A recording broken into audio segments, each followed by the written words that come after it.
everybody, welcome to another Toy Guys Talking. It's my pleasure to be talking to a good brother. I feel like all the Unicron Unity guys have been on Toy Guys Talking lately.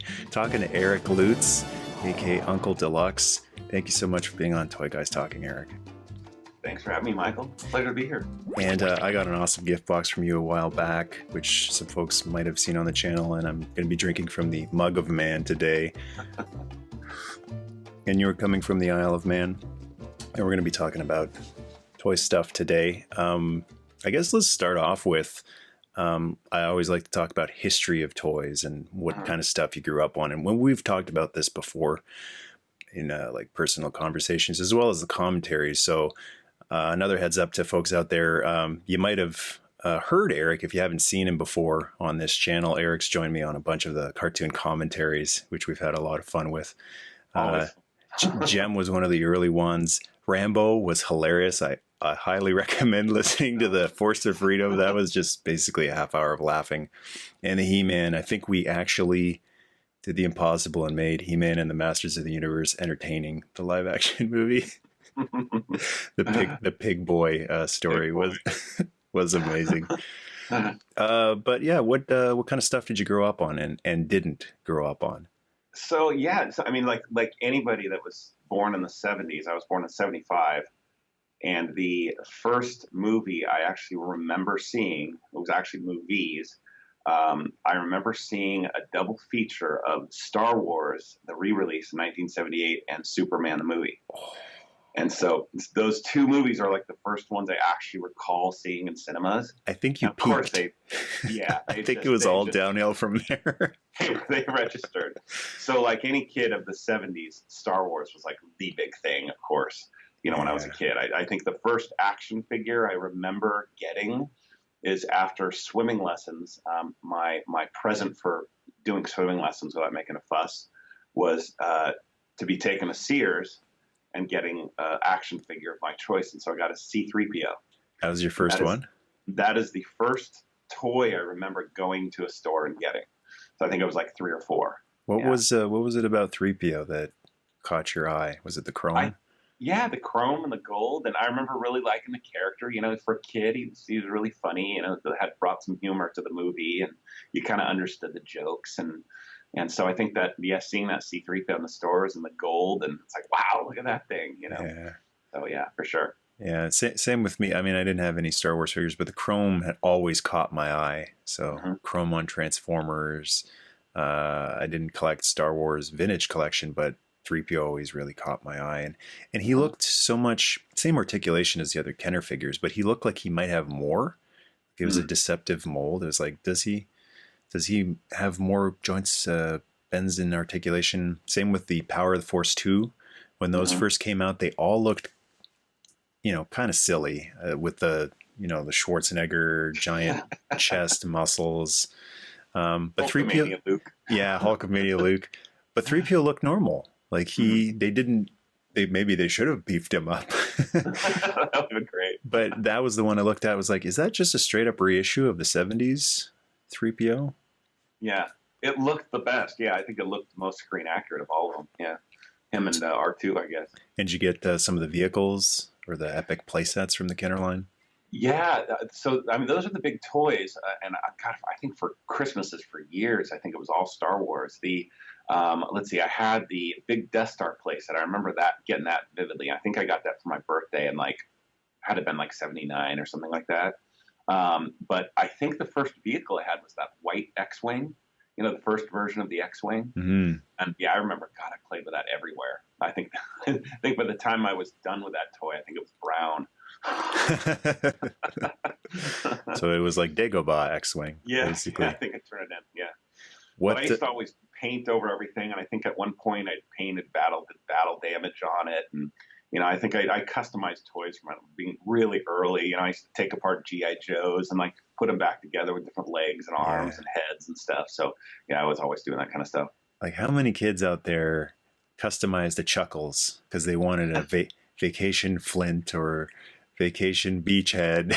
Yeah, right. I'm gonna still wear my mask on vacation. Yeah, got a Hawaiian shirt.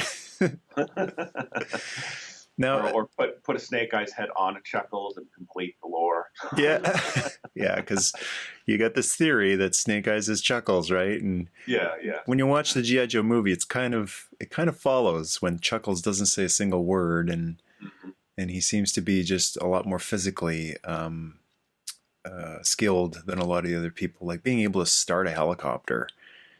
That's kind of a ninja trait, probably. Yeah, some cross training going on. You know, they were getting in their evening classes, I guess.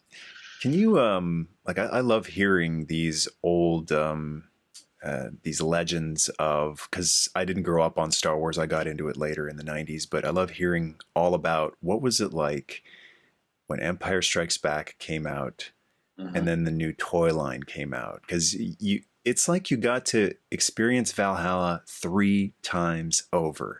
New Hmm. Hope, it was great, it was amazing, and then Empire, oh my god, more toys and another great movie, and then Jedi, Hmm. all over again. So what was it like when Empire was on the horizon? You know, strangely, so I was 5, I think, when Empire came out, and what I remember most about Empire, and this is going to sound really weird, but it's a kid thing.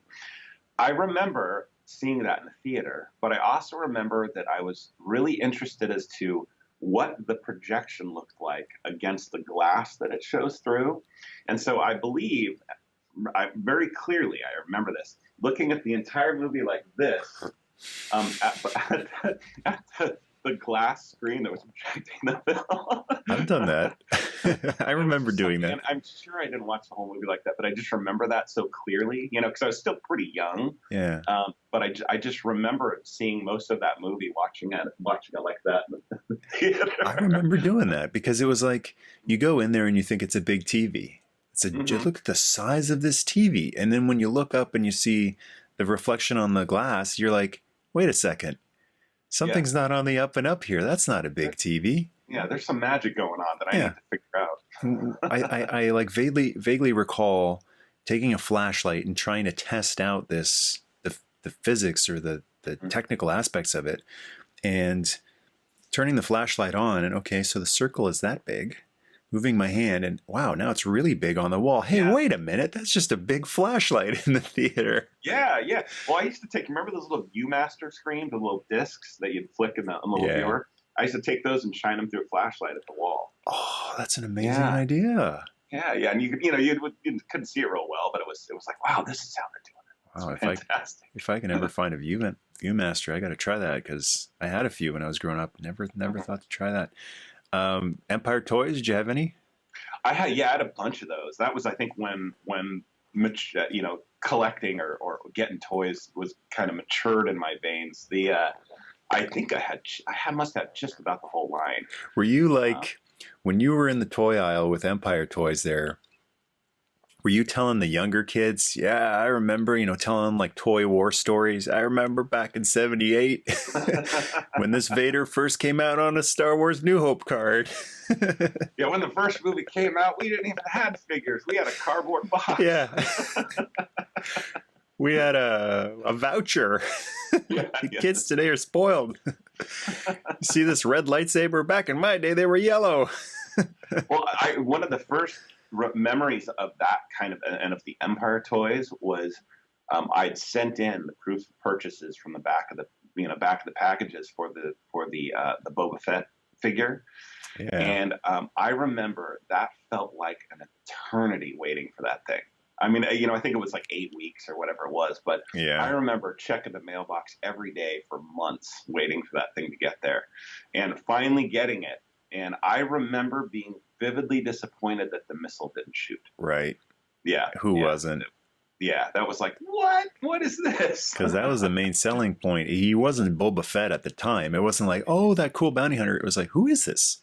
Yeah. Who is this guy? Oh, he's got a rocket firing missile. Years before Transformers were shooting missiles all over the place, and even G.I. Joe. But that had to really suck, especially for a company like Kenner, because I always get this feeling that Kenner, they really did care. It was on all their instructions, and it just seems more like another company would have said, "Oh, safety concerns, cost effective." And I feel like someone at Kenner, the Kenner guy was sitting there going, oh shucks, this is gonna break their hearts. Hmm. So Well, yeah, they'd sent there was a whole note that came along with it. I remember that saying that because of safety concerns, the Boba Fett doesn't come with the firing missile and that sort of stuff. But we all remember the source of that, the Battlestar Galactica toys, the little yeah, Viper that shot the little missiles. Yeah, and that was a story. I remember that story on the playground. People saying like, "You can't get the shooting missile anymore because of the Battlestar Galactica and the kid that swallowed it." It was like I think playground lore at that point. yeah. Yeah. And then Return of the Jedi. Were you still into Star Wars by that point? Very much, yeah. Was Yeah, it a for me, satisfying conclusion to the trilogy for you? they really were, and I remember being really impressed with how good those figures looked, and I remember how thinking like, oh wow, they really stepped it up. It was like they looked, Mm-hmm. the sculpts were a whole lot better, and Oh, and I, that's so I cool. remember thinking those toys were just awesome. That was what 83 or 84, I think, when those toys came out. Yep. Yeah, 83. yeah. Yeah, they were more on the ball by that point. They Mhm. probably were even releasing them, I'm thinking probably before the movie was released too. I think so. Yeah, I think so. Because, 'Cause I think I remember seeing the black outfitted Luke before and thinking like, whoa, what is yeah, this? yeah, me He's in too. black. Me too. Yeah. Every spare penny I had was going for G.I. Joe. But I Mm. remember seeing Star Wars Return of the Jedi figures near or beside the G.I. Joe figures. And that black Jedi Luke Skywalker, of all of them, some of them looked weird, some of them looked scary. But I saw that black Luke Skywalker with a green lightsaber and went, oof, if only I Yeah. had the money. Because if I could even find him. But I remember on the back of the packaging, like he always jumped out like, wow, you got all these figures and this is the one. He was the Snake Eyes of the Mhm. Star Wars line to me, like something really enigmatic about this guy. Yeah. Yeah. I remember when I first found that figure, we were at like a five and dime kind of store up in Lake Tahoe in California. I was with my grandparents and seeing him and just being blown away, like, oh my gosh, and seeing this thing and just pleading with my grandma to buy it for me. And she was like, no, no, sorry, no, no. So it was like months more searching. I think that was like the hard one to find before I finally got it. And I remember talking to you before. Didn't you eventually get one? Wasn't there a surprise that Oh yeah. this is a So great story? yeah, this is so my mom she used to have like the present closet. Yeah. And so it was if I recall correctly now, it was she'd basically presents she'd find for cheap or clearance or whatever, and she'd stick them on top of in like the top shelf of this closet at home, and they were the sort of things that like if we needed a quick birthday present for somebody, she'd grab something out of there. Well, years later, she goes, "Oh, hey, I found this in the present closet." And it was kind of because it was on top of the shelf. You can't really see it like a carded figure very well, so it just kind of stayed there. And she'd forgotten about it, and I never found it. And it was a carded Luke Skywalker, the black Luke Skywalker. Yeah. And I remember getting this, and unfortunately, I took it out of the package because I was a collector at the time. But I remember seeing it, just being like, "Oh my gosh!" It was like the Holy Grail. It's like this relic from the past. Yeah, time warp. That's every collector's dream. Like, what? Are you serious? This got Yeah. left behind? Mhm. Like you sometimes, not so much these days, but years before on eBay, some sellers would find a box and they'd say, never, old unsold stock. That's how I got some of my Centurions. They were unsold stock from a sealed box that, Uh-huh. 30 years just sat there somewhere in a warehouse, luckily dry and taken care of. So That's amazing. that's a memory that's going to stick with you for a very, very long time. Yeah. I remember seeing it, just being in disbelief. It's like, first off, I couldn't believe I never found it because I used to raid that top closet and just look at all the stuff that was in boxes that I couldn't touch for years. And the fact that I never even found it, Yeah. I just recently did an unboxing, and Andrew Culver from Australia, good brother Andrew, sent along a few things, and one of them was the storybook, the comic book that includes a record for Point Dread. Oh, wow. And I never had Point Dread. I got it a few years ago, but didn't have the comic and the record. And holding that there, it's a feeling I felt for years now, but it really came clear to me in that moment. It really doesn't matter when. If you really, really wanted something, not just for the sake of I want it, but because you want to be able to appreciate it, the awesomeness of it, the imagination of it. I'm holding it. I'm like thinking it really doesn't matter when. If you wanted it when you were a kid and you get it 20, 30, 40 years later, it's just as thrilling, if not even better. And I think that's what a lot of toy collectors just absolutely love about toy collecting, because it's this really powerful joy that is so potent. It is really that time machine that you can, when you're standing there holding this, even though you opened it, I mean, that's not the important part of the story. The important part is like, here you go. And like, what? How? Like, I've just been transported back to 1983, and part of that joy is also ripping it open, right? Like some toy collectors might be horrified by that. Like, oh no. But let's keep in mind, there was a lot of joy when a lot of us were kids opening figure packages. So that's part of the joy too. That's a memory that you'll always be able to enjoy. You don't have to look back on it as regret. I don't regret ever opening a single toy ever. I'm like, release it, release the fun. Yeah. Well, I mean, in a very real sense, I mean, they're made to be opened, and it's like that opening that box is, like you say, it's like releasing that joy and releasing that, it's, you can touch it. It's not contained, So yeah, I'm an opener too. So I totally get that. So one of the things I like to ask people is, what's the most either rare, scarce, valuable thing that you ever opened? Mine is probably always going to be the swing shot from Centurions, because a couple of them were escaped from the factory before the line was canceled. So being able to open that, I'll never forget it. I'm like, oh my God, how many of these are on the planet? So do you have one of those? Oh, wow. Actually, the thing that comes to mind, back when I was still collecting pretty hardcore as far as toys go, and collecting certain things, I still collect, and I get bits here and there. In fact, I just found from one of the Walmart reissues in the package, a Soundwave. I'll post pictures of the Patreon so people can see. I was actually stunned because I had no idea they were reissuing that, and that's one of my favorite Transformers of all time. But so I was collecting only Optimus Prime. I got to the point where I was like, you know what, if I try to complete a line, there's just too much out there. I'd stopped collecting Star Wars because, late in line, because with the Return of the Sith, or Revenge of the Sith, I think, when they were doing multiple color variations of everything, and it was became too hard to find everything. Yeah. So I thought, you know what, I really like Optimus Prime. He was one of my favorite toys when I was a kid. So I'm just going to collect Optimus Prime stuff. So there were two, actually. One was I finally found a Star Convoy, which is the car one. Is it the original or the reissue? It was reissue, yeah. I think the reissue looks nicer. Yeah, and even those are really hard to find. And I got it from some guy in Japan. Even I paid a fortune in shipping to get it. Yeah. And I got it, and I was looking at it, and I was thinking, you know what? It's got to come out. It's got to go on. Yes. And so opening that and putting the stickers on it and everything, that was it felt a little like sacrilege, but it was just so satisfying having this big thing on my shelf. And then strangely, the other one that was really hard to find was there was the I forgot what the line was now. It might have been called Transformers GoBots, I think, where they did sort of these mini car versions. Matchbox type size. Yeah, they were sort of like Matchbox car size. And they did an Optimus Prime, so I was collecting all Optimus Prime. It was a red car. Yeah, it was the little red car. It was like a red Lamborghini with like an orange torso or a yellow torso and blue legs. It's what I call a trademark saver right there.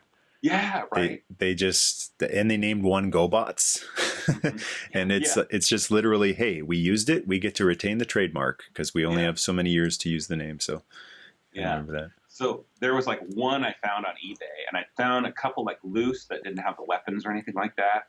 And I couldn't find any of the weapons by themselves on eBay. So I thought, you know what, I'm just going to bite the bullet and buy the carded one. And it was ridiculous. It was the most I've ever spent for a toy of that size. I think it was something like $80 or something like that. And I just remember getting it in the package from eBay and looking at it. It was the same sort of thing. It was just seeing the package and thinking, I just paid $80 for this. Yep. And do I open it? And I just thought, yeah, I'm opening it. On the shelf and everything. It took But like now all that stuff's back in a box in California somewhere. So. it took 2 seconds to transform it, right? Yep. All done. Yeah. I remember. It should be really. It's like as cool as all the Masterpiece stuff is. The original Optimus Prime that had like a 5-step transformation. You fold in the arms, fold the head down, and pull the legs back. For me, that's what it was all about. Same with Soundwave. Out. Soundwave's transformation is very similar to Optimus Prime. It makes sense. It's like a Rubik's Cube, and it's very satisfying even to this day to transform it. And when I do those Masterpiece or third-party Masterpiece, a lot of them aren't fun. They're just, all right, so you shimmy this out and wiggle it. Okay, if you get this out an inch, then this other part will come out, but you have to flip. Oh my God. I'm going to be doing... Flip it in, tab it in. I'm going to be doing a DX9 Gabriel, which is a big third-party Omega Supreme soon. And it's a little intimidating because he is ginormous, and it's that type of thing, right? Flip that, pull that, and this and that, and like, oh God.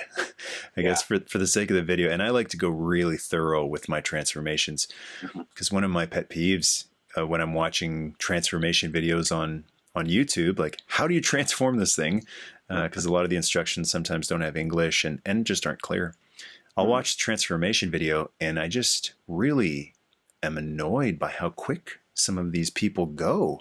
All right, you pull that and this and that, and like, I can't even see, dude. Like, your hand is blocking, and so it's just brutal to have to pause and rewind and pause and rewind. So I'm always keeping that in mind. People are watching along. They've got enough stuff to worry about. Like, don't have to click pause, and that's why sometimes I'll go over 2 or 3 times on a transformation. Yeah. But I remember you asking me a while back about a Star Convoy review, and I had him years ago before I started the channel, and then I had no idea where this whole thing was going. So I for a period there was starting to try to whittle down my collection. I kind of hit the high peak and went, okay, now what doesn't fit needs to go. And it was that reissue Star Convoy, which I got really cheap, and I sold even cheaper. Like, oh no. So I had been looking for one, and when you asked, I was like, I was looking on eBay, and I found one for pretty cheap, and it never came. Like 2 months later, it's still not here. Really? Hey, have you shipped it? Yeah, it's shipped, and there was something dodgy about the tracking. You got to watch some of those tracking numbers. There's a way to fake it, apparently. Like, they'll put in a tracking number, and you'll put it in. It says not found, no record of drop off, acceptance. So I think it was just a scam. That's terrible. It wasn't really like a too good to be true, because sometimes you see those prices, even like a G1 KO Optimus Prime, $15 shipped on eBay. I'm like, that's too good to be true.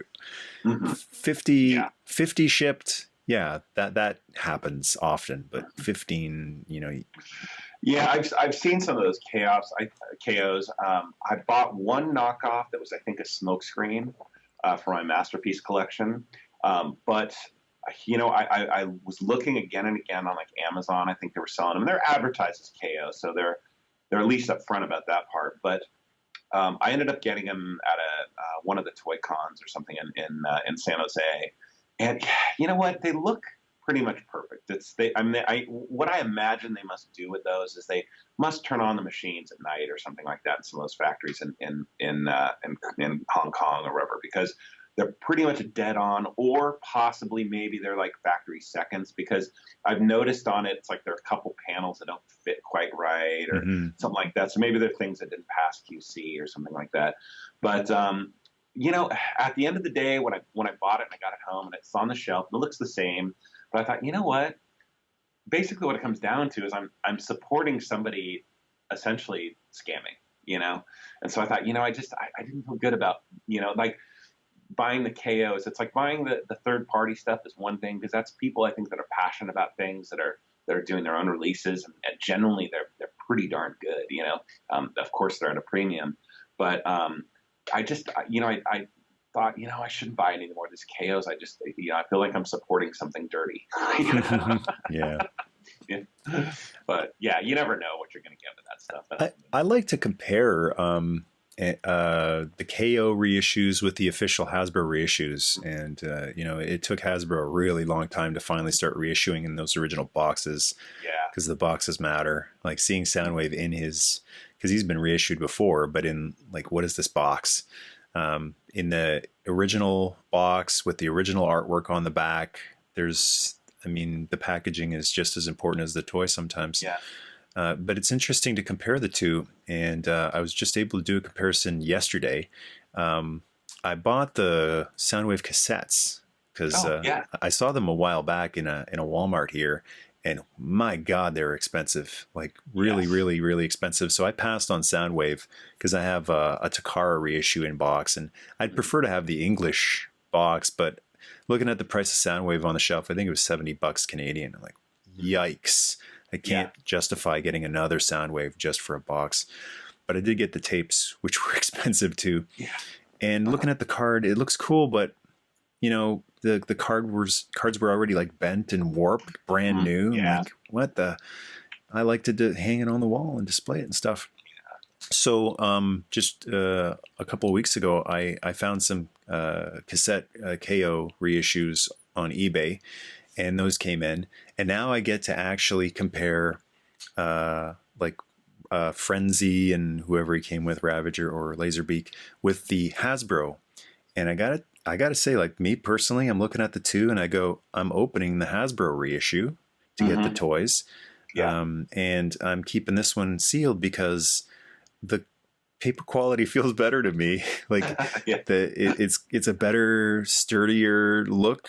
Same with their boxes too. I think the KO boxes just seem better. The Hasbro reissue boxes look really nice, but they don't look like as high quality. Maybe that's not the case. Maybe the KO stuff is a cheaper quality, but in terms of look and feel and feel, not just feel, but feel. Yeah. Flip the KO box on the back. It says 1984. Like, that's the one thing about reissues. I wish they would put the current dates so people don't get scammed. Yeah, totally. But there is something cool about seeing 1984. So it's an exact recreation of the original. And I'm like, I'm going to go for it because I the best would be to just have an original one, but I'm not paying $700 for Frenzy and Ratbat or whatever it is. Yeah. So that's how I go basically. Like, I try to get the best value but I totally understand when, people are saying, no, I don't want to support the KO companies. It's just for me, like sometimes I see some of the things that Hasbro does and I'm like, you should have been like the early 2000s reissues at Toys R Us should have been in those boxes. You should have been doing this right from the start. So.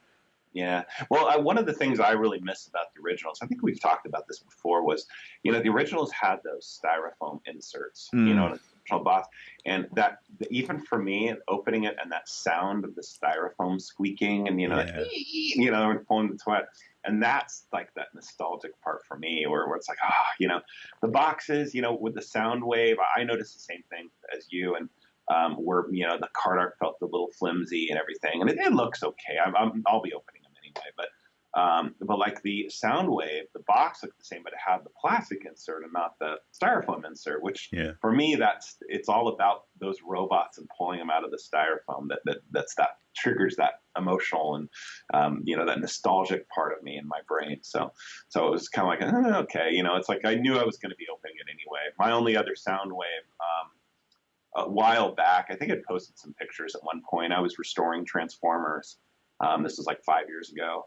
And I got kind of into it to a ridiculous degree. And I was kind of buying parts from ones that were broken on eBay and so forth and sort of Frankensteining together complete ones. And one of the ones I'd done was Soundwave. And I went so far as like polish out the plastic on the cassette, case front and all that stuff and repainted the gold and all that sort of stuff and basically made them brand new. But seeing this one like new and packaged, I was like, this is as close as I'm going to get. Yeah. So definitely made me pull the trigger. Did you know you can collapse his weapons and put them in his back as batteries? This battery, yeah. I've heard, though, I never knew that until probably about 10 years ago.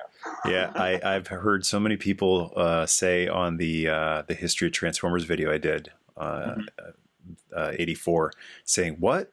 You can do that? Like, I didn't have Soundwave when I was young, but a friend did. And I remember just doing that immediately. Like, well, this looks like like having both weapons, and this looks like a battery, right? Yeah. Like it was weird that one would open and the other one wouldn't, but like that looks like a battery. So, tape player batteries, where do batteries go?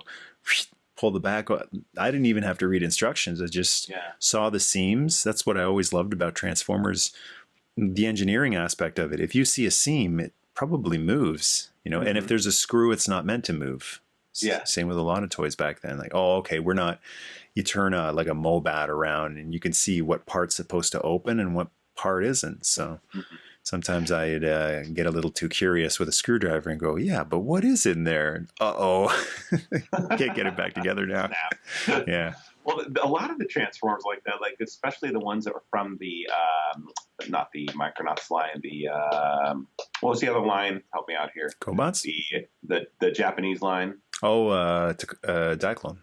Diaclone, thank you. A lot of the Diaclone ones had little bits where pieces would fit places. Like Optimus's trailer, when you open it, it's got some slots where you can like attach his weapon and his fists and things like that. Yeah. I never knew that. I never figured that out when I was a kid. It wasn't until the YouTube and reviews and things like that, like the kind of stuff you do, that I even knew some of that stuff. And it was like this just Dalton moment where it's like, oh my gosh, how did I never figure that out? Yeah. So, yeah. Growing up, did you have any Transformers, G.I. Joe? Yeah. I had a bunch of G.I. Joe. But yeah, for me, it was all about Star Wars and Transformers. And I didn't have that many of them because they were so expensive. Because they're expensive, yeah. Yeah, but the ones that I had were just coveted. I had Sunstreaker was one of my first. I had Soundwave, of course. I had my big Christmas present in '84, I think it was Optimus Prime. And so that one I just loved. I just played with that thing everywhere. Yeah. So, all those. I think I collected Transformers through 84 and 85. I think the last Transformer I ever bought was, I think it was Cup. And that was part of the newer line. So I kind of had a soft spot for Cup. Cup was one of the ones I restored. So I bought a couple of bad ones and put together a new one. And again, that's in a box somewhere. It's amazing to me. In 1984, Hasbro puts out this new line of Transformers, and there's 6 mini bots. Okay, that makes sense. They're small, they're cheap, they're basically G.I. Joe cost. You got the big Optimus Prime, which, birthday or Christmas present, the big present of the year. Sure, he's the huge playset.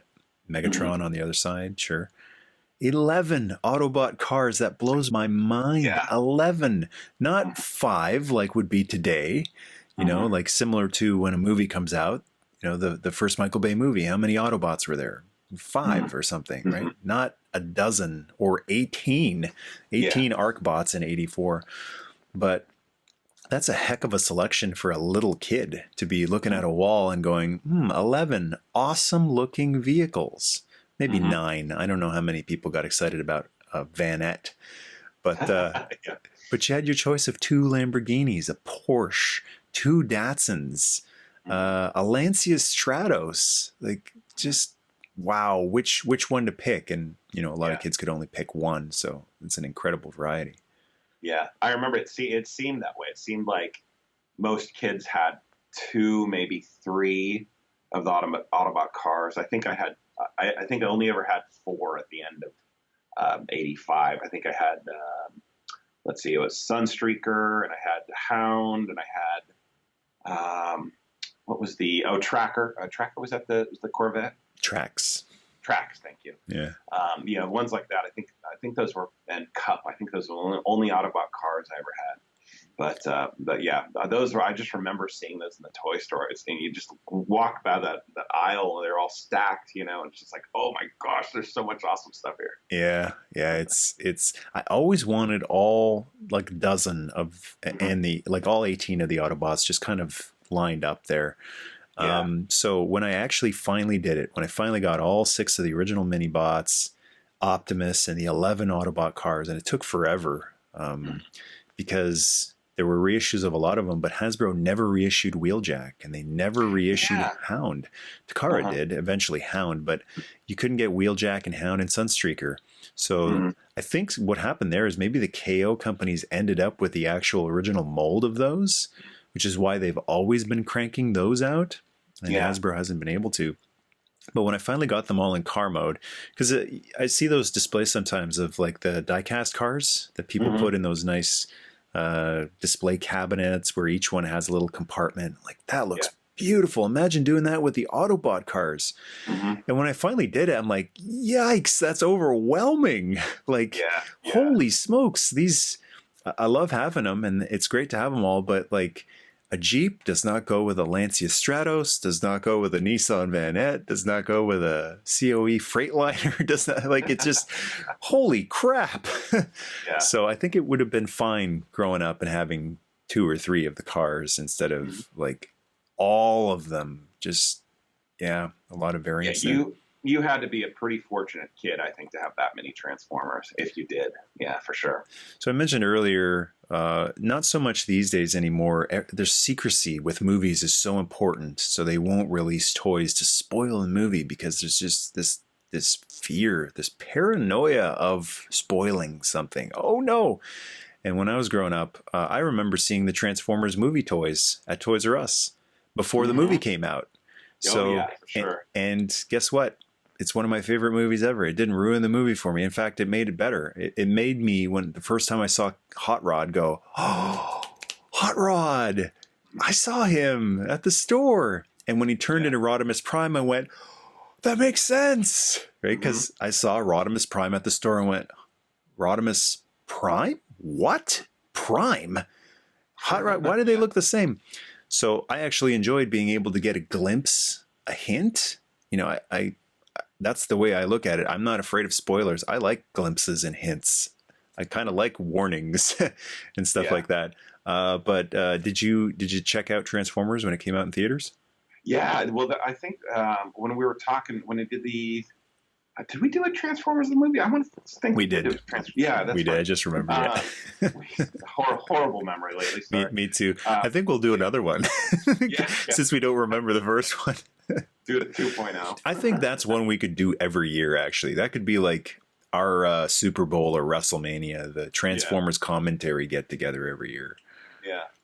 I saw that movie in a little theater in the Sunrise Mall in California and I had to like beg my mom, I think it was, to take us. And I saw it with my friend Ty Morris. I don't know. I remember these little details. But it was so crazy. And I just remember sitting in a theater when this was going on, just like when spoiler alert, if anyone hasn't seen it, when Prime died. My God. Just like, oh my God, it's just like somebody reaching in and pulling your guts out. Yeah. It was just so shocking. You didn't see that coming? Oh, I know. It was so surprising. And, even though it was kind of like you, we'd seen the Rodimus Prime toy and thinking, oh, what's this? Is he a new leader? Is he, I don't think I necessarily made the connection that Hot Rod was the exact same character, but I didn't consider what that implied if he was the new leader, if he was the new Prime. Yeah. And so seeing Prime die, you're just kind of like, what happened? This isn't like He-Man doesn't die. Duke doesn't die. Yeah, wink, I mean, you don't kill off a hero like that. I mean, that just didn't make sense. It really, because Optimus Prime was the brand for a lot of kids. He was the brand. And in that movie, they firmly established, no, the brand is Transformers. And it's kind of like in pro wrestling, there was a shift too, not to go too deep into it for the folks who don't know wrestling, but wrestling used to be the wrestler was the brand. Like in the New York area, Bruno Sammartino, you went to see Bruno Sammartino. After him, you went to see Bob Backlund. And there was some fun stuff around them, the garnish, but the brand was Hulk Hogan. Like that's who you're coming to see. And then somewhere along the way, they said, well, no, we're not going to do that anymore. The brand is WWE. And all of the wrestlers became expendable. And that's what they were doing in the Transformers movie. Optimus and everyone after him became expendable. Now they sort of righted the ship and seen the value in Optimus Prime. But at that time, it was like, no, he's just part of the brand. Now the new brand name for now, until we don't want him to be anymore, is Rodimus Prime. Yeah. But I'm working on the Transformers History of 86 video, and I go into that a little bit. And I think I knew it was going to happen. Still sad, still broke my heart. But I think I walked into it fully expecting him to die because Rodimus Prime on the shelf, that's suspicious. Prime, you don't just throw that name around. The commercial was the big one. While Megatron and Prime fight to the death. What? Mm-hmm. And if you tell me one of them will die, Mm-hmm. I remember thinking it's Prime. If Prime and Megatron fight to the death, Megatron will kill Prime. I wasn't like, oh, I hope he. No, 100% absolutely certain Megatron will kill Prime, because he's just, that's how he is, and that's how Prime is. I pictured it kind of being a sacrifice, right? Like, well, Prime will do the right thing and he'll save the day in a way, but he ain't walking out of this movie. And then seeing Ultra Magnus too, I was like, again, something's fishy here. This is a white Optimus Prime. Maybe he'll be recreated. Mm-hmm. So, I was close, but I was off, because I thought what they did with Galvatron and Megatron, I thought that was going to happen with Ultra Magnus and Prime. I thought Prime was going to be the one recreated. I had no idea Galvatron was Megatron. That blew my mind. I'm like, oh my God, that Galvatron toy, is it Megatron? What? He's so much bigger. And so I saw it coming. That got me too. I remember seeing the movie poster. I think that we were talking about it in the lobby of the theater. It's like, who are all these guys? Yeah. Where's Bumblebee? Yeah. You seeing Magnus up front and thinking like, gosh, that looks like it could be Prime, that kind of thing. I remember talking about that, but yeah, it still took me, by complete surprise. And it's one of those things, like you say, it's, defining what the brand is. And it's something in my current job now, I have a lot to do with, and I do a lot, but it's like you look at Disney, where you have Disney as the brand and that's the logo, but up front, they still have Mickey as their defining character and who they present, customer facing. Yeah. And so it's surprising, like with Transformers or WWE, where they would back away from that idea that it's character centric and a character centric, and instead push what it is instead. And the logo as most customer facing. So that is shocking, because you look at Transformers and you look at Prime as being like for me, it was always my favorite character when I was growing up, and that they're going to destroy that. It's like, who thought that? I mean, who thought that was a great idea? Mind blowing, and especially from Hasbro, because Hasbro had been in G.I. Joe. Okay, we did a Snake Eyes. What do we got lined up for 85? Well, we got another Snake Eyes. What do you mean we got another? We already did Snake Eyes. Well, do a new one. Give him a new suit. Okay, we can do that? Yes, we can do that. All right, 86, let's do Hawk again then. So it's just weird to me that Hasbro didn't go, all right, so we sold a lot of Primes. Why don't we make a new Prime? And they did in 88, but I don't know why they didn't think of this in 86. Like, how about just instead of Ultra Magnus, release Optimus Prime, like make that cab red, or if you want to change him up a little bit, a little different shade of red, or I don't know, something, and or just do the Diaclone one where he was blue and he combined with the trailer. I mean, if you had inverted Prime's colors, maybe people would have been cool with that, like blue cab with red legs, and he combines with the trailer. That probably would have made a lot more kids happy in 1986, but I don't know if the brand would have had the longevity, because also in the 86 history video, I mentioned like that was the legend making movie right there. Prime wasn't the legend until that movie. It's like, who remembers Leader One that fondly? Yeah. Mm-hmm. Yeah. Because he's just, well, Leader One, he's kind of a cool guy. And I think if Prime hadn't had that ultimate sacrifice and so much grace in death, then he would have probably been remembered the same way. Oh, cool leader. Yeah, can't say anything bad about him, really. But the fact that he got killed, not wanting to harm one of his own, and then on his deathbed saying, everything will be okay. Don't worry. You're all going to be okay. It'll all be okay. It's like, oh my God, that kind of grace is so rare, and you don't see it until he's on his deathbed. You don't realize. And then you see to juxtapose Megatron on his deathbed. No! He's just the biggest weasel. You're onto something, because that's definitely kind of the pathway to martyrdom. the self-sacrifice. Yeah. So yeah, I guess you could dissect that and say that was really a pretty smart move. So what did you think of the movie in general?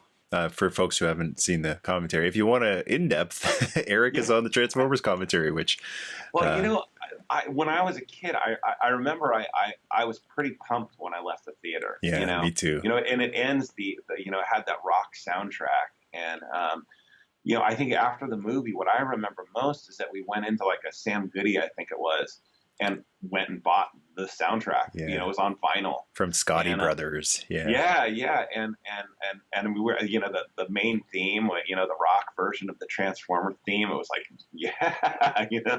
So I remember being pumped pretty pumped after that. I think I was in fifth grade. I think it was just at the tail end of sort of really the interest in buying a bunch of toys before I discovered skateboarding, and I remember that part of it pretty well. But yeah, I mean, everybody was talking about it. I remember the whole thing. It was two things. It was A, Prime dying, and B, Spike swearing. Yeah. Yeah. Again, like, what is this movie? It was them saying, okay, this isn't a kid thing anymore. This is, our kids are teens or soon will be teens. And it just seemed like they were really planning ahead, planning for the future rather than just riding, the wave they had been riding. But they were very smart with having it be Spike. It wasn't an actual toy you could buy. There was no toy to boycott. It was the human. Transformers don't swear. Humans swear. He's a bad influence on these guys. Yeah, that was pretty good. Did you stick? And then they have Daniel step in as the kind of the new audience surrogate. So yeah, I did. I like Daniel. I didn't mind him as far as like son characters or kid characters of the heroes. I immediately think of Scott Tracker from Mask. I preferred Daniel over Scott Tracker, and he was adventurous. He wasn't totally useless and inept. Great voice actor too. It's an actual real kid doing the voice. Sometimes they get like an adult female to do the voice of a young boy character, like on Simpsons. Bart Simpson is a female voice actress.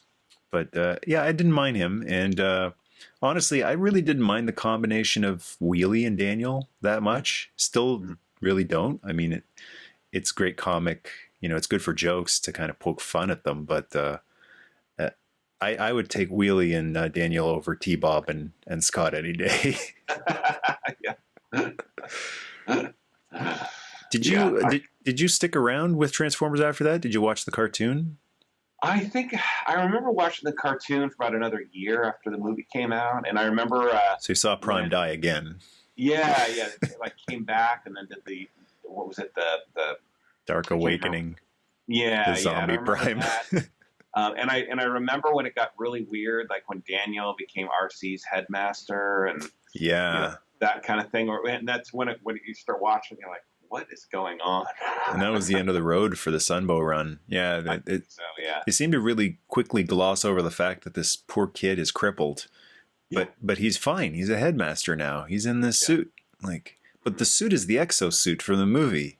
Mm-hmm. There was no RC and Daniel headmaster. Should have been. Absolutely should have been in 87 because they hadn't released an RC in 86. Yeah, that was, I mean, to this day, it's once in a while you see like prototype pictures pop up of a toy they were going to release or whatever. But the fact that then until just even recently, they never released an RC in a G1 appearance, that was pretty staggering. Yeah. Unfinished business. Yeah. Definitely. Another big piece of unfinished business is Unicron. So there is going to be a Unicron in the 80s Toy Museum. He's going to be taking up a lot of the 80s Toy Museum, and thanks to you and the Good Brothers who surprised the heck out of me, because that was just one I didn't even really give him a second look, because I was like, all right, yeah, that's awesome, he's happening, but it's not in the cards for me. But that was fun to be a part of, and to see a reaction video and to that and everything.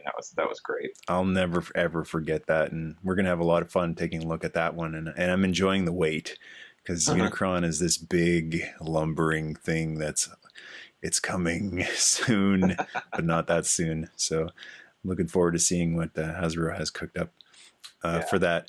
I also want to talk to you a bit about, you've got them on display in behind you there, Robotech or Oh yeah, Macross. yeah. Oh, that was one of my other favorites. So Yeah, so for me, it was basically all robots and Star Wars. yeah. So all the Godaikin and all that stuff. And I think, let's see, I'm not sure how much you can see there. So I have a vintage Voltron up there, which I never had when I was a kid, which was a fairly recent acquisition. And That's then the Penoche place? no, it was let's see, I had like two of the Panache Place Lions when I was a kid. I never had the whole Voltron. Yeah. But the one that's up there is it's one of the knockoffs. I think it's the Lionbot knockoff, but I found it pretty darn complete in package for like something crazy cheap. It was like $70 at a Toy Con like 5 or 6 years ago. And I just thought, you know what, I got to get this. I wanted it forever. And there were a couple pieces that were broken, so I had to buy a different yellow lion and swap out some legs and things like that, and do a little bit of restoration on it. Which, by the way, the different versions of that toy are not all the same. So it took some filing and some reconstruction here and there, but I got it all together. And then I have the Garbin, which was the only, I don't know if you can see it on the shelf there. It's the big blue robot. It was the only Godaikin that I had that was actually from Japan. My parents had gone on a trip to Japan with my dad's company, and they brought back that. It was my big Christmas present that year. I think might have been 85. And that was just stunning. That was like my favorite thing when I was a kid. That was one of those things when I got rid of it. Even a couple years later, I was like, why did I get rid of that? And so that was the same thing. I hunted it down and kind of assembled one out of parts. So that was really fun to get. And then, yeah, the Robotech toy, the Veritech, that was, again, one I never had when I was a kid and always wanted. And that's a fairly recent reissue. It's the one that they did the reissue of the Japanese toy. And, so I picked that one up at a Toy Con. It wasn't actually all that, it was fairly reasonable. Wasn't ridiculous. But yeah, just those little fun things that I either had or didn't have. Actually, what's funny is the only toy I actually still have from when I was a kid was this Ultraman. Yeah, and so this was one of the other things my parents brought me back to Japan. It's one of those ones that's like basically 3 POA. It's like the waist and the arms, and it's this was one of my favorite shows when I was a kid. And I think I always just kind of stuffed that in a box somewhere and saved it because I just couldn't bring myself to, to purge it when I started getting older. But that's like the only toy that I still have from when I was a kid. That, and I have a Gumby figure somewhere, I think. Yeah. I think it's interesting how toys over the years have really changed from being, so many people went through that. You're too old for toys, or even in your own mind, I'm too old for toys. And it's gone from being this thing that's just associated with children to art. And, I'm always throwing out that hashtag toy artistry because this stuff is art. And I'm just going to grab the closest guy here. There's artists worked on this. Yes. They didn't just get, any schmo off the street, and they didn't just get, almost had the domino effect there. The Masters of the Universe shelf is the most dangerous shelf in the 80s Toy Museum. But they didn't just get some suit, some corporate guy to design all of this stuff. They got actual engineers, but also artists to sculpt it. And this stuff is, for a lot of people, the new painting, the new tapestry. You put it there and it looks awesome, and you get to enjoy the creativity and the artistry that went into it. And yourself as an actual, you're an artist. You do beautiful paintings. You included that beautiful painting that hangs in our bedroom here. Great. What are some of the characters that you enjoy drawing most, or you think have the most design that resonates with you the most? Well, I used to draw a ton of comic book stuff. My high school years were basically spent drawing comic books. And my favorite character of all time is Spider-Man, followed closely by Silver Surfer. And so I used to draw them all over the place.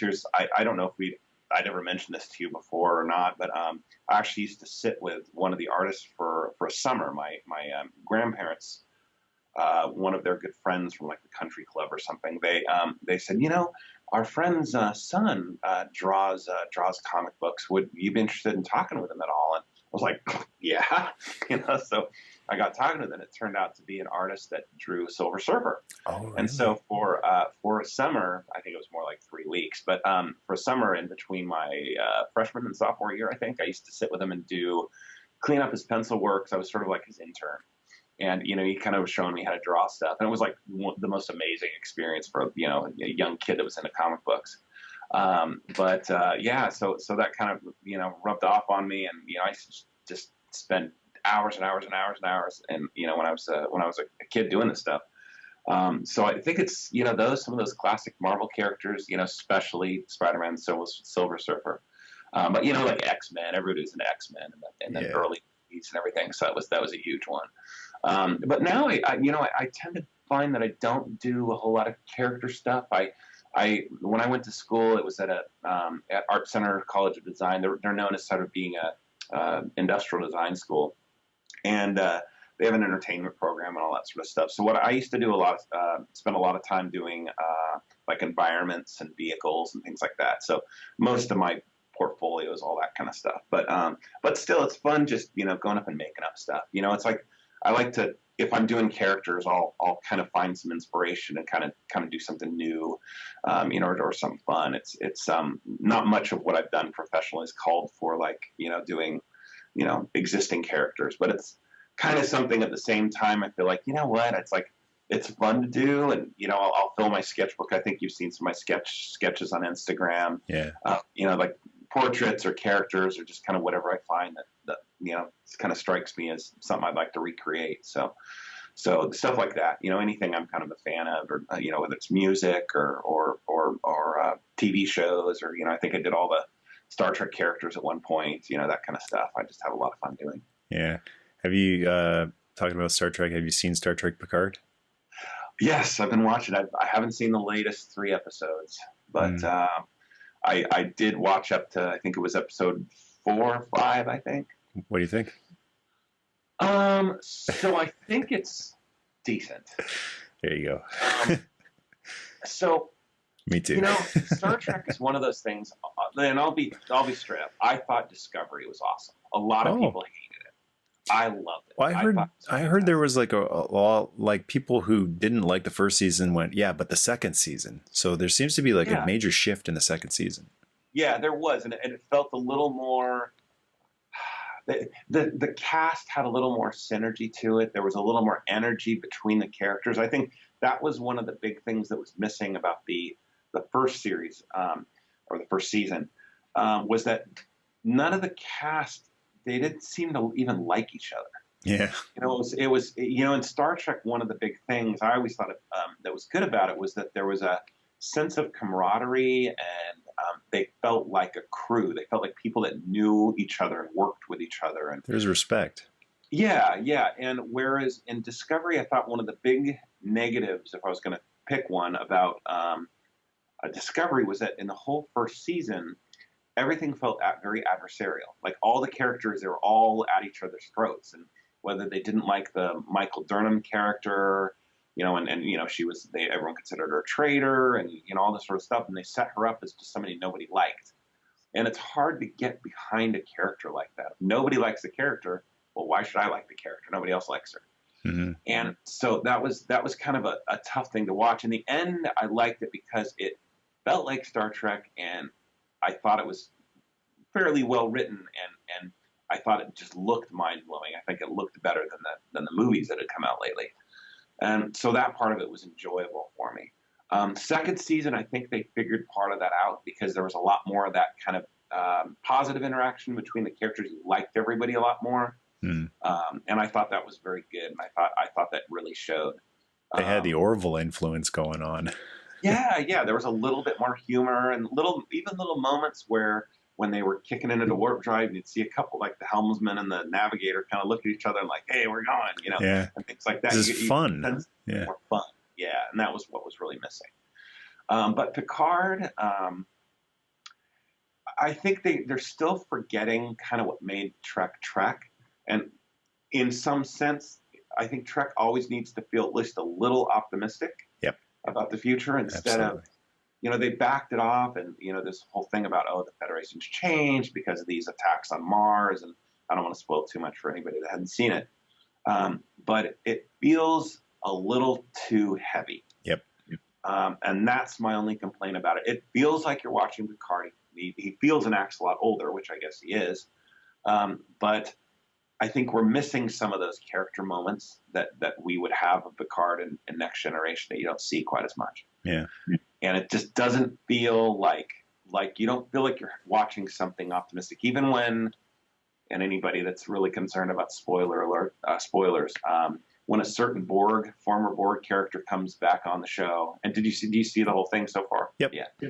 So she's awesome and she's a badass and all that, but it's like any of that hope is left, and you're not left with a character that feels like she just is kind of out for revenge, which you understand in the concept of the show, but they twisted it so much where you're just like, wow, she just doesn't even act like she cares if she lives or dies.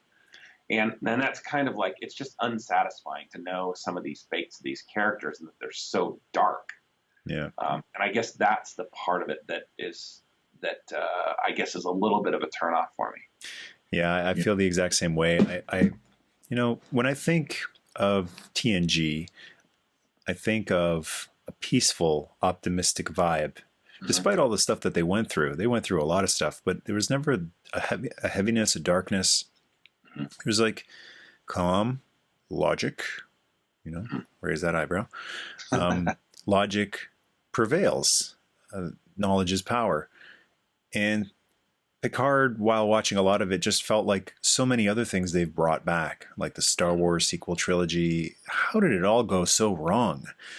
And I don't want to bring back things that are fun, optimistic, logical, and drop them in a world of how did it all go so wrong? And that's, for me, that's the Star Wars sequel trilogy. How did it all go so wrong? And this and that, everything is how did it all go so wrong? At least with Mad Max Fury Road, it's like, well, yeah, that looks right.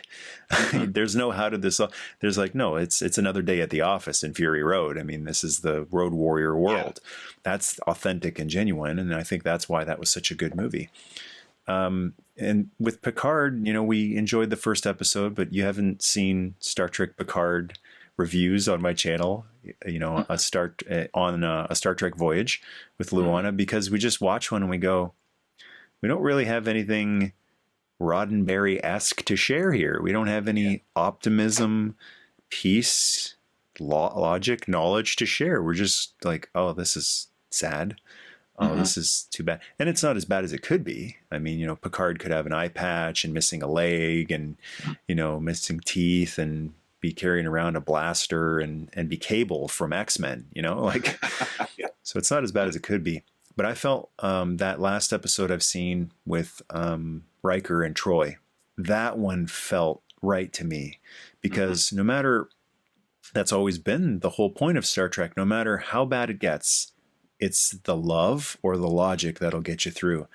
And I thought that was a really effective episode because Riker and Troy have been through something. Have you seen that episode? I haven't yet. I haven't seen the last three. Yeah, but go for it. So I won't spoil it, but Riker and Troy have had a challenge.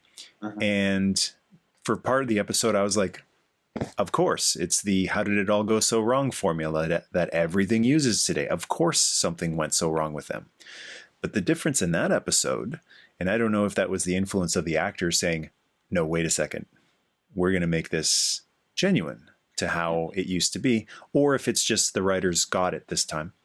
But that one felt right because it was Troy and Riker dealing in an authentic way with what they've been through, rather than, like Seven of Nine's way of dealing with it. I finished that episode going, now that wasn't depressing. That was actually uplifting and inspiring. And so just a big salute to Jonathan Frakes and Martina Sirtis. Because that one felt like the Picard episode that I've been waiting to see. Like, yes, okay, it wasn't a movie. It's not a whole series of Riker, which I would have loved. I would have just loved an adaptation of Star Trek Titan. Yeah, which I've started reading the first Titan book, and I love it. It is so perfect and authentic TNG.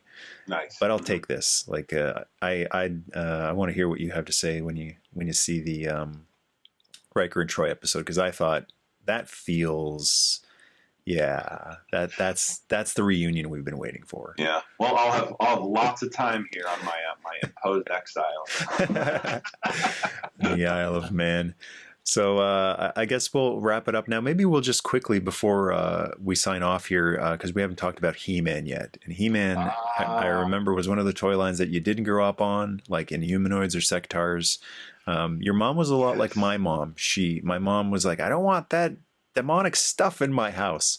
But so I didn't get to have, like, a gremlin. I really wanted that big gremlin. Oh, me too. Stuff like that. I had a Mogwai, but my mom was like, no way on God's green earth are you getting that thing in the house. And I think there is something to that. Like, you are not only what you eat and who you surround yourself with, you are what you surround yourself with. So I think for kids, that's probably a good thing. But you didn't get to enjoy He-Man and a lot of those other, like, creepy things. Yeah, did you get into some of the stuff? And what do you think of some of the stuff that you didn't know about when you were growing up? Well, it's funny because I always knew about it because all my friends had it, and I used to go to friends and play with these fantastic toys and all this sort of stuff. I think I'd gotten one of the figures, and I want to say it was Ram Man at a garage sale or something like that at one point. I think that was the only one I actually had. Because he looks like a knight. There's nothing. Yeah. Like, the whole line wasn't the problem. The problem was Skeletor and Hordak and Skeletor and Beast Man and all the some of the names of a lot of them. And I remember, like, we'd be in the Toyland. My mom would see this Castle Grayskull. It's this big box with a painting on the front. And that's where the good guys live. White box with a painting on the front. Yeah. And she was like, "What is that?" It's where the good guys live. Yeah, exactly, right. Castle Satan. What's the problem? Yeah. She was basically anything that was remotely demonic, was an absolute no-no. So that included in Humanoids. The first toy I remember not being allowed was the big jumbo Godzilla, the big 24-inch tall Godzilla from the Shogun Warriors line. Yeah. And I remember my mom saying, "No way you're having that." And but yeah, it was just kind of one of those things. It's like she wasn't weird about it, she wasn't like a Bible basher or anything like that. But it's more of like a pick your heroes type of thing. Yeah, something like that. It was just she didn't like scary stuff, and it was strange. And she was a strange contradiction with herself because she would let me see movies like Gremlins or whatever.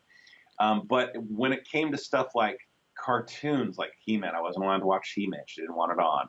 Yeah. Live action versus animation. Yeah, it was just one of those, like, she'd kind of pick and choose stuff when we were kids. And you just aren't allowed this or aren't allowed that. And she didn't seem to have a problem with robots or Star Wars, so that was fine. But yeah, so when I saw He-Man, it was at other kids' houses. I could watch things like Thundercats. I remember I was allowed to watch that. Apparently, big anthropomorphic cat people are okay. Yeah. Even though Mumra's pretty evil looking. But that's true. Yeah. But yeah, that wasn't a problem. It was just like He-Man and Inhumanoids and just the select stuff you'd find once in a while that she was like, "No way, Jose." I remember being like terrified of Castle Grayskull. 1982, seeing that thing, I was like, that can't be where He-Man lives. Yeah. And there were a few years before the Filmation cartoon came out, at least one, where it was just the toys and you didn't really have any backstory except for the mini comics. Mm-hmm. So he's a barbarian and this, the mini comics are great now, but imagine a little kid reading them. Yeah. I'm like, oh my God, this is really dark and intense. Mm-hmm. And then the Filmation cartoon came out and together we defend Castle Grayskull. They kept it dark because it had to be. I mean, there's not so much, you can't tweak Castle Grayskull. It's Castle Grayskull. But they put the beautiful sorceress in it. That was probably Lou Scheimer. Like, okay, this place is creepy. This is going to freak kids out. We got to put the most beautiful winged sorceress in here. She has this soft, calming voice. This was Lou probably, or one of the writers, like, how do we do damage control here? Because, it's He-Man's house, but maybe we could put some Christmas lights up or something like that. Yeah. Brighten up the interior with some floral prints. Yeah. So I mean, that was really the only kind of stuff. And I remember it because, when you're a kid and when there's something you can't have, you tend to want to covet it more. Yeah. And so I remember it was like damn near an obsession, you know, as far as like, oh, I need He-Man, you know. So when I'd go to a friend's house, it was always like, could we watch He-Man? Yeah. Got He-Man toys. Even like Humanoids came out in 87, so I wasn't that young anymore in 87, but I remember like, please. And even then, I remember my mom saying no. And part of it was the price, but part of it was the villain in Inhumanoids is basically the devil. Mm-hmm. Like, well, tell me about him. He looks like Satan. And he's not Satan. Well, tell me about him. Well, he's from the Earth's core. He spits lava. All right. Okay. So he's kind of influenced by Slightly, yeah. Yeah. So, you know, now in adulthood, we can make that separation. But yeah, I think it is very important what kids grow up on. Kids are very, you know, highly influential. And I think it's very important. It's important for adults, but it's also important for kids to pick their heroes. And, you know, I've chatted with some kids and asked, you know, doing like writing exercises, stuff like that. Who's your hero? Write about a hero. Pick a hero. And, you know, a lot of kids I talk to don't have a hero. So it's weird to me growing up with hundreds of heroes. Like I could pick any character in this room and tell you about all of their, you know, virtues, truth, justice, loyalty, honor, integrity, indomitable human spirit, intelligence, logic, you know, adventure, looking at them Duke boys and, you know, this mischievous sense of adventure and right, just good old fashioned right and wrong. Even the A-Team, for being mercenaries, did the right thing and they gave discounts. You know, depending on how bad you needed help, they always gave discounts. You know, Hannibal with his cigar, all right, you get 50% off. You're 85, you know, you get the seniors discount. So it's important before, like, it's perfectly fine, I think, to really enjoy those villainous characters. But I think you need to have a really good, you know, a baseline. Like, it's the whole moral compass factor. Yeah, like you can't have one without the other. And I can appreciate Megatron because he is the villain that made Optimus Prime the ultimate hero. Prime wouldn't be Prime if he didn't have Megatron. Just like I'll always go back to GoBots because it's the, you know, one of the easiest things to compare to Transformers. Leader 1, his arch rival was Psykill. Psykill was kind of a stinker, you know. It's maybe that's why Leader 1 isn't more well remembered or well loved. I mean, I'm sure there's people out there who just absolutely love Leader 1, and it's great that, you know, it resonates so much. But the vast majority, if you show them Optimus and Leader 1, most people are going to go, Prime, who's that other guy? Is that a Decepticon? Jet? No. Well, you know, it goes back to the whole thing where really, you know, a lot of times heroes are only as strong as their villains, and you know, when it comes to media. So, you know, you look at one of the best examples is Batman and the Joker. Yes. You know, and like the Dark Knight, really is only as good as it is. It's because Heath Ledger was such an incredible Joker. You know, so menacing and, you know, so disturbing. You know, I think that's what really makes that movie. Mm-hmm. Yeah, absolutely. That's a really good point. Like every great hero. Yeah, it's kind of funny in G.I. Joe. Cobra Commander is like another one of the ultimate 80s cartoon villains. And when you think of who's the hero, the flip side of Cobra Commander, it was kind of a revolving door. It was just, all right, Duke this year. Now it's Flint. Now it's Hawk. Like, oh, I guess it's just the Joe team in general. That's what makes G.I. Joe different. It's the whole Joe team against Cobra Commander. Yeah, and taken as sort of an ensemble like that as a group. And I think that's one of the things that made the Sunbow show so great is that, you know, every different character kind of got their episode. Yeah. You know, a lot of the characters had like episode centric to them. You know, and I remember there were a couple of standouts where which one was it? Was it, I forget which character it was, but when he wakes up in the Springfield, the town, and Shipwreck. Yes, Shipwreck. Thank you. I couldn't Two-parter. remember, is that him or Dusty? Dusty had the two-parter Traitor. That's the one. Where they thought he was a traitor. Yeah. Yeah. And it makes that character stronger in your mind. And it is building on that narrative. It's funny because wrapping around to what we were talking earlier, when you got this narrative and scenario in your mind, the things you're expecting, and, you know, it builds this mythology and this expectation, and, you know, it can make something a whole lot stronger in people's mind, whether it's a character or recent news events. And that Shipwreck two-parter is so important because without it, he's just a screw up and the comic relief. Mm-hmm. But in that one, he actually got to like experience real tragedy and real tough situations, and he got to show why he is a GI Joe. They didn't make a mistake when they had him join. Like, this guy can take care of business when he has to. Yeah, he preferred to nap, but when his back's against the wall, he is a real American hero. And I think it was important that it wasn't just a one-off, like a single episode. It's one of the two-parters. Mm-hmm. They're like, okay, we've really used Shipwreck, you know, for a lot of comic relief here. We got to show that this guy, you know, he can endure the heaviest stuff too. This guy's a sailor. I mean, yeah, we got to not just have sailors looked at as jokes. This guy's, you know, he's on the same level as a Marine or a Navy SEAL. Mm-hmm. Yeah, exactly. So that's, we're over an hour here, and these always feel like I could keep going, but, you know, definitely have you skipped by. Especially in the Isle of Man. Does time go by quicker in the Isle of Man? Is it 45 minutes for an hour everywhere else in the world? You know what? Sometimes it feels like it. I can't believe I've been here almost 3.5 years. It feels like I moved here yesterday. Do they do any toy conventions in the Isle of Man? No, nothing like it. There are some boot sales, you know, once in a while. You know, they don't have really garage sales here. They have car boot sales where you kind of, you know, take your stuff out to the field and flip up the car boot and there's see what you got. Manx honey cart sometimes every other weekend. Actually, it's not too far from the truth. There are all sorts like, you know, locally grown goods and, you know, all sorts of, you know, there's a really good, the creamery here is amazing. I'd probably say it's the best like dairy goods you'll ever find anywhere.